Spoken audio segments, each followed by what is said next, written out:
میں شام سے زیادہ اپنے گھر والوں اور دوستوں کو یاد کرتا ہوں۔ عادل کی والدہ آج بھی حلب میں شامی حکومت کے زیر قبضہ حصے میں رہتی ہیں۔ دونوں کا واٹس ایپ کے ذریعے رابطہ رہتا ہے۔ عادل اپنے والد اور اپنے چھوٹے بھائی کے ساتھ برازیل آئے تھے۔ حلب میں یہ خاندان ایک سپر مارکیٹ کا مالک تھا۔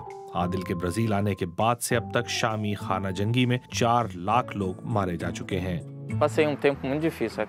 میں نے یہاں بڑا سخت وقت گزارا ہے۔ میں طالب علموں کے لیے مخصوص ایک جگہ پر 6 ماہ تک ایک خیمے میں بھی رہا، عمارت کے اندر، لیکن کسی کمرے میں نہیں، کیونکہ میرے پاس کرائے کے پیسے نہیں تھے۔ لیکن میں نے کبھی ہمت نہیں ہاری۔ اگر آپ اپنے مقصد کے لیے کوشش کریں تو آپ اسے حاصل کر لیتے ہیں، یا تو آپ مر جاتے ہیں یا آپ مقصد حاصل کر لیتے ہیں۔ عادل اب برازیل میں عربی پڑھاتے ہیں۔ اس پروگرام کے تحت پناہ گزین اپنی مادری زبان کی تعلیم دیتے ہیں۔ برازیلی طالب علموں کو یہ جان کر بڑی حیرت ہوتی ہے کہ عادل خدا پر یقین نہیں رکھتے۔ میں نے دنیا کے سامنے آنے والے اس تصور کو بکھیر دیا ہے کہ ہم سب سخت گیر اور تنگ نظر مسلمان ہیں۔ عربی سے 3000 سے بھی زیادہ الفاظ پرتگالی زبان میں آئے ہیں۔ مثلاً عربی کا الکحل جو پرتگالی میں الکول ہوتا ہے، یا شکر جو عربی میں سکر سے پرتگالی کی اسوکر بنی، اور اسی طرح عربی کا الجبر جو الجبرا ہے۔ میں شام میں گزارے ہوئے 19 برسوں کے مقابلے میں یہاں برازیل میں پچھلے 4 برسوں میں زیادہ تیز پلا بڑھا ہوں۔ عادل برازیل میں تعلیم بھی حاصل کر رہے ہیں اور انہیں ریو کی وفاقی یونیورسٹی سے وظیفہ بھی ملا ہے۔ وہ نباتاتی ایندھن پر تحقیق کر رہے ہیں۔ ہر روز آپ کو اپنی زندگی بدلنے کا موقع ملتا ہے، بعض دفعہ تو ہمیشہ کے لیے۔ اگر آپ چاہیں تو مجھ سے اور ہماری ٹیم کے دیگر ساتھیوں سے ٹویٹر پر بھی رابطہ کر سکتے ہیں۔ میرا ٹویٹر ہینڈل ہے @عادل شاہزیب۔ اس کے ساتھ ہی سیربین اختتام کو پہنچا۔ اگر آپ اپنے خیالات کا اظہار کرنا چاہیں تو فیس بک ٹویٹر حاضر ہے۔ آپ ہمارے ٹویٹر ہینڈل @BBC اردو کے ذریعے بھی ہم سے رابطہ کر سکتے ہیں۔ عادل شاہزیب کو اجازت دیجیے، خدا حافظ۔